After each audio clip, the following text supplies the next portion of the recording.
मैं अपने बड़े भाई नकीब हिंद नदीम फरोख साहब से गुजारिश कर रहा हूँ तो माइक में तशरीफ लाएं और अपने कलाम बलागत से हमें महफूज करें। जनाब नदीम फरोख जोरदार तालियों से आप इनका इस्तेमाल।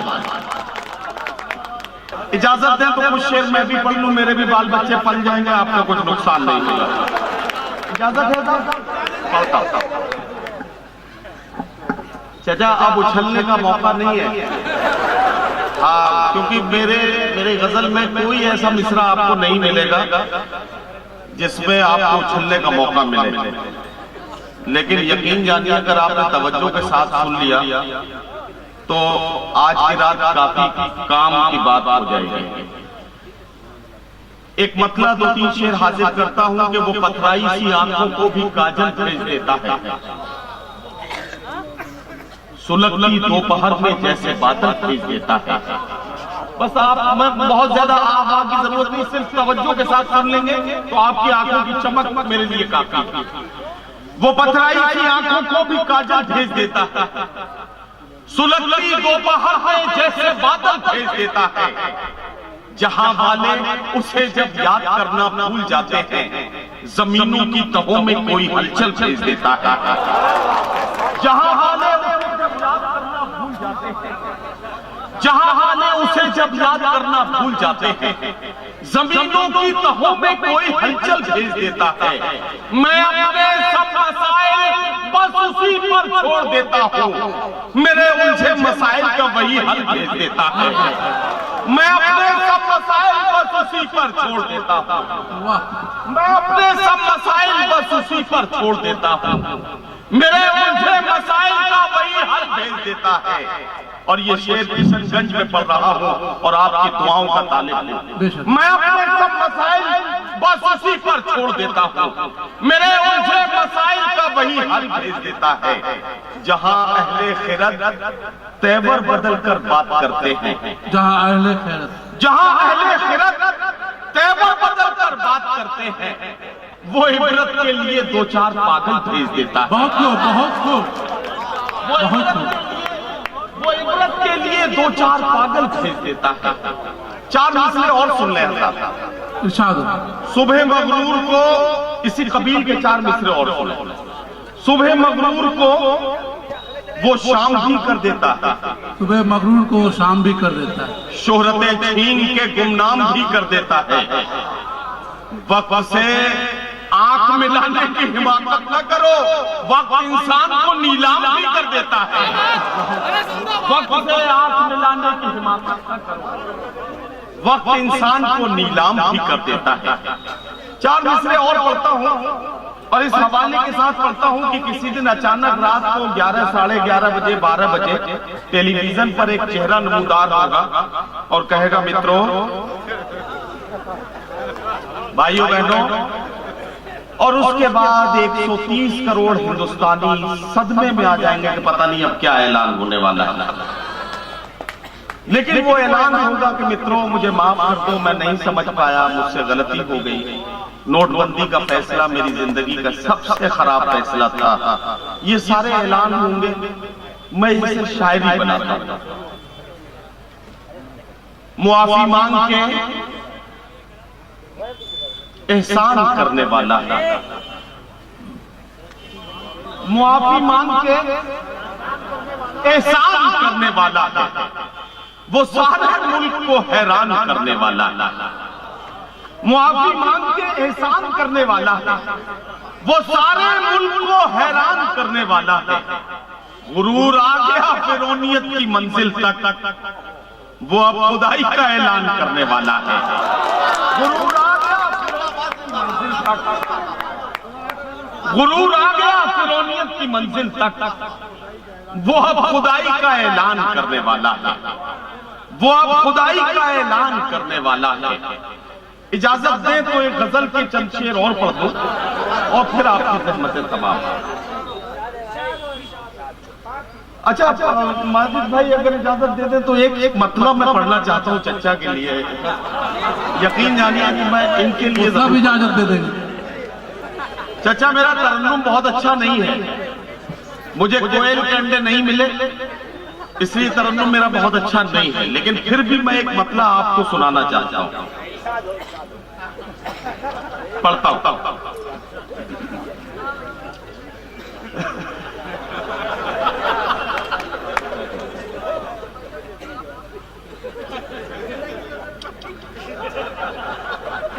आज फिर चाय की मेज पर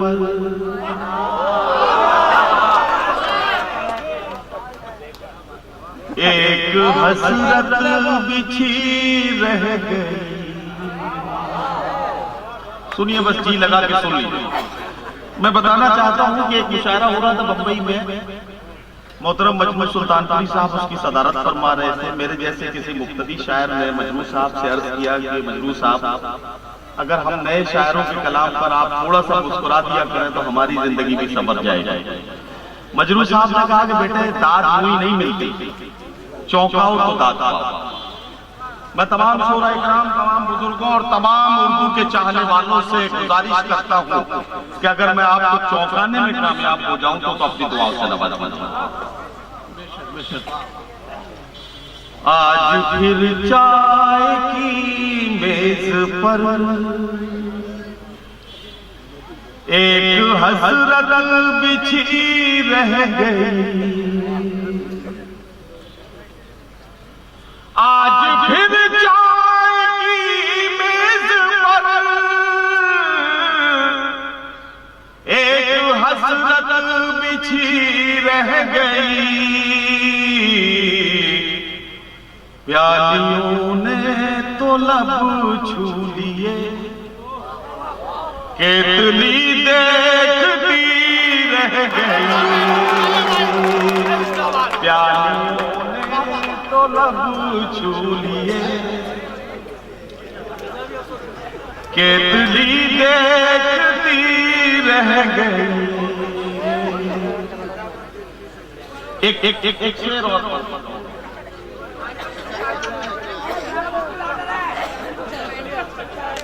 नहीं, आपने असल में आपने अंसार भाई को खुश करने की बड़ी कोशिशें की और देख ली, मैंने एक बार भी उनसे नहीं कहा और आपसे ज्यादा मुस्कुरा रहे हैं इस वक्त। ये कमाल। मैं पढ़ता शेर पढ़ता हूं, एक शेर और सुन लीजिए। आज फिर इश्क हावी हुआ और मंजिल जुनू को मिली। आज फिर इश्क हावी हुआ और मंजिल जुनू को मिली। आज फिर दिल ही पहले चला, अक्ल फिर सोचती रह गई।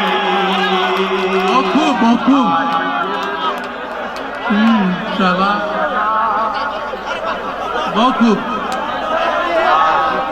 दिल ही पहले चला, आज फिर इश्क हावी हुआ और मंजिल जुनू को मिली। आज फिर दिल ही पहले चला, अक्ल फिर सोचती रह गई। आज फिर दिल ही पहले चला, अक्ल फिर सोचती रह गई। बहुत शुक्रिया हजरात गिरामी। एक गजल का मतला और 3 शेर की जहमत और उसके बाद जनाब माजिद देवबंदी से मैं गुजारिश करूंगा, मुझे इजाजत दे दीजिए। एक मतला 3 शेर सिर्फ एक मिशन के तौर पर मैं पढ़ना चाहता हूं। मैं नई नस्लों की आंखों में खौफो हिरास देखना नहीं चाहता, बल्कि ये चाहता हूं कि वो जमाने से आंखों में आंखें डालकर बात करें। इसलिए मैं ये चंद मिसरे पढ़ना चाहता हूं। मतला सुने। हमें तो आखिर ये देखना है, रहेगी लहजे में धार कब तक। हमें तो आखिर ये देखना है, रहेगी लहजे में धार कब तक। तुम्हारे लफ्जों की कैंचियों से परिंदे होंगे शिकार कब तक। बहुत खूब। तुम्हारे लफ्जों की कैंचियों से परिंदे होंगे शिकार कब तक। और ये शेर सुने कि ये वक्त दुनिया में जिंदगी भर किसी का होकर नहीं रहा है। ये वक्त दुनिया में जिंदगी भर, ये वक्त दुनिया में जिंदगी भर किसी का होकर नहीं रहा है।